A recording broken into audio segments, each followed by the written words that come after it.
선생님 제가 질문 하나 선생님 제가 질문 하나 드려도 되겠습니까? 네. 선생님 만일 오늘이라도 이 세상을 떠나신다면 천국에 들어간다는 것을 확신하고 계십니까? 잘 모르겠어요. 네, 그러시군요. 저도 처음에는 잘 몰랐습니다. 그런데 성경을 통해 그 사실을 알게 되었습니다. 성경은 내가 너희에게 이것을 쓰는 것은 너희로 하여금 너희에게 영생이 있음을 알게 하려 함이라 라고 말씀하십니다. 성경이 기록된 목적이 바로 우리에게 영생이 있음을 알려주어 확신을 갖도록 하기 위함이죠. 어떠세요? 권사님은 만약 오늘이라도 이 세상을 떠나신다면 천국에 들어간다는 확신이 있으세요? 네, 확신이 있습니다. 집사님도 확신이 있으세요? 네, 저도 확신이 있습니다. 저희는 이렇게 영생의 확신을 가지고 기쁘게 살고 있습니다. 선생님 제가 어떻게 영생을 받게 되었는지 또 선생님도 어떻게 하면 영생을 얻어 저희처럼 천국에 들어간다는 확신을 갖게 되는지 말씀드려도 되겠습니까? 네, 말씀해 주십시오. 그 말씀을 드리기 전에 제가 질문 하나만 더 드리겠습니다. 선생님은 어떻게 하면 영생을 얻어 천국에 들어갈 수 있다고 생각하십니까?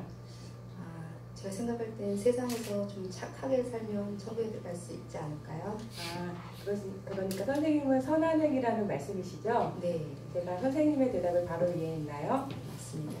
선생님의 대답을 듣고 보니 선생님께 가장 기쁜 소식을 전해드릴 수 있겠군요. 그 기쁜 소식은 영생은 값없이 주시는 하나님의 선물입니다. 그러므로 영생은 돈이나 공로나 자격으로 얻는 것이 아닙니다. 성경은 너희는 그 은혜에 의하여 구원을 받았으니 이것은 너희에게서 난 것이 아니요 하나님의 선물이라 라고 말씀하십니다. 사실 살면서 생명과 관계되는 가장 중요한 것들은 다 선물로 받았습니다. 예를 들면 밝은 햇빛, 공기, 물 등은 값없이 선물로 거저다 받았습니다. 이와 같이 하나님이 우리에게 영생을 값없이 선물로 주신다는 것입니다. 그렇다면 하나님은 영생을 왜 선물로 주셔야만 할까요? 그것은 성경이 인간에 관하여 하신 말씀을 잘 이해할 때 좀 더 분명히 알 수 있습니다. 인간은 죄인입니다. 그러므로 죄인은 자신을 구원할 수 없습니다. 성경은 모든 사람이 죄를 범하였음에 하나님의 영광에 이르지 못하더니 라고 말씀하십니다. 성경은 죄를 이렇게 정의하고 있습니다. 첫째, 강도나 살인, 도둑질이나 간음처럼 하지 말아야 할 것을 하는 것이 죄이고, 둘째, 부모 공경이나 이웃사람처럼 해야 할 것을 하지 않는 것도 역시 죄이며, 셋째, 교만, 정욕, 미움, 탐심, 시기, 질투, 거짓말처럼 나쁜 마음이나 나쁜 생각을 하는 것도 죄입니다. 그러나 무엇보다도 하나님을 하나님으로 믿지 않는 것이 가장 큰 죄입니다. 이런 기준으로 볼 때 선생님은 하루에 몇 번 정도 죄를 짓는다고 생각하세요? 아마 셀 수 없을 정도로 많이 짓고 있는 것 같아요. 물론 저도 그래요. 사실 살면서 저희는 자신도 모르게 많은 죄를 짓고 살죠.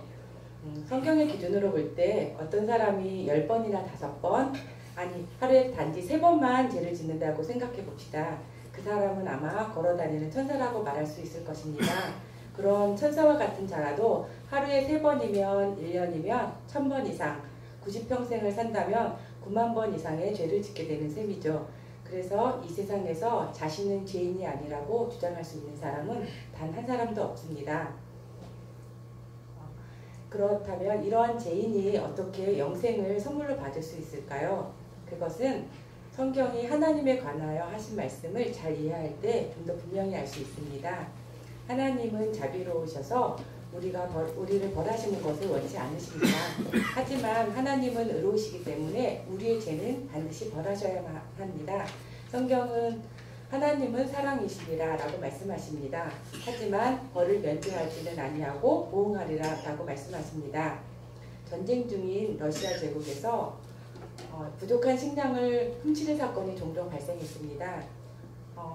화가 난 지휘관 가르시아 장군은 누구든지 식량을 훔치다 붙잡히는 자에게는 끔찍한 채찍질을 가하겠다고 선포했습니다. 그런데 도둑을 잡고 보니 다른 사람이 아닌 그의 어머니였습니다. 장군은 원칙에 따라 사랑하는 어머니에게 채찍을 가하자니 늙으신 어머니께서 돌아가실 것 같고 원칙을 무시한 채 그냥 넘어가자니 부하들에게 군기가 서지 않을 것 같았습니다. 결국 지휘관이 정한 원칙에 따라 처벌해야 하는 날 그는 어머니 앞에서 겉옷을 벗었습니다. 그리고 그 아들에게 명했습니다. 어머님 대신 나에게 채찍을 가하라. 그는 어머님 대신 채찍을 맞음으로써 어머니에 대한 사랑을 실천하였을 뿐만 아니라 동시에 죄인을 처벌해야 하는 공의도 실천하게 된 것입니다. 이처럼 자비로우시고 의로우신 하나님은 우리의 죄 문제를 예수 그리스도 안에서 단번에 해결하셨습니다.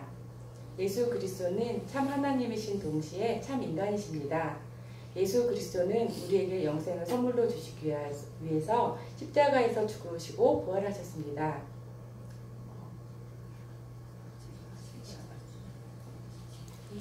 이 책이 제가 태어나서 지금까지 지은 모든 죄와 모든 생각, 모든 말, 모든 행위가 낱낱이 기록된 책이라고 생각해 봅시다.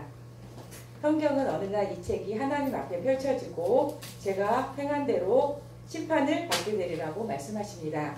그런데 이 책에 기록되어 있는 저의 죄가 문제입니다. 하나님은 저를 사랑하시기 때문에 저를 벌하실 수도 없고 하나님은 또한 의로우시기 때문에 저의 죄는 반드시 벌하셔야만 합니다.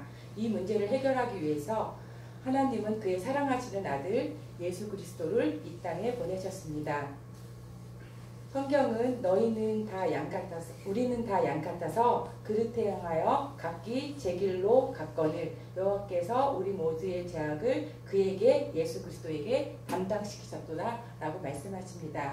예수 그리스도께서 자신의 몸으로 친히 우리의 죄값을 대신해서 십자가에 달려 돌아가셨습니다. 예수 그리스도는 우리의 죄값을 다 치르신 후 사흘 만에 부활하셨습니다. 사흘 만에 부활하시고 우리에게 영생을 선물로 주시기 위해서 승천하셨습니다. 지금 예수님은 우리에게 영생을 선물로 주시고자 하십니다. 그렇다면 우리가 이 영생의 선물을 어떻게 받을 수 있을까요? 이 영생의 선물은 오직 예수 그리스도를 믿음으로 받을 수 있습니다.